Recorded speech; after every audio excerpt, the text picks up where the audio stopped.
Hello everyone, welcome to Get 100 Marks. In today's class, we are going to discuss about internet security. McConnell divides internet security into three different layers. He has classified the internet security into border security, which is otherwise called as network layer security, authentication, which in other words calling for proof of identity, and the third layer being authorization, which is the need of permission based on the identity of an individual whoever is accessing the system.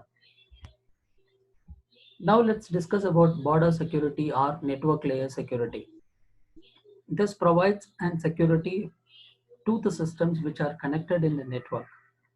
There are different tools which could be used to secure the network layer. Few of them are virus scanning, which is nothing but anti-malware softwares, and firewalls.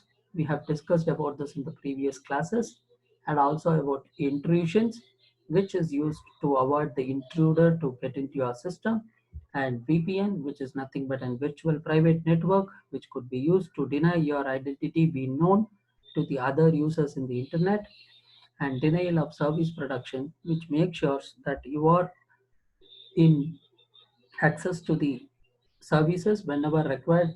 Nothing could deny your permission to access the system or the information which you are in need of. There are some of the basic principles which you have to follow for securing your network layers, which is otherwise called as border security. The first point is to control every crossing. During the conversation, every transactions and every crossing should be controlled legitimately and apply the same policy universally throughout the organization, and deny by default. Have a default command which strictly prohibits the entry of any information which is beyond the default information which is provided for an accessing area. Hide as much as information as possible. Use abstracting as much as possible so that people cannot get access to the information which is available with you. Now let's discuss about authentication.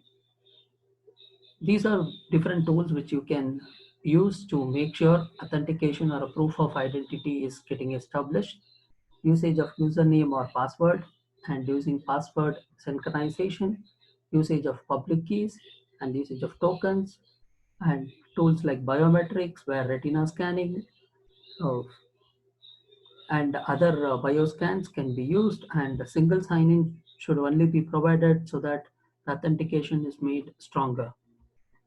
And now let's discuss about authorization, which is permission based on identity. For providing the identity, always give the identity to a single user or a group. Permission should be provided. Other than the individual or a group, nobody should get access to the information which is available.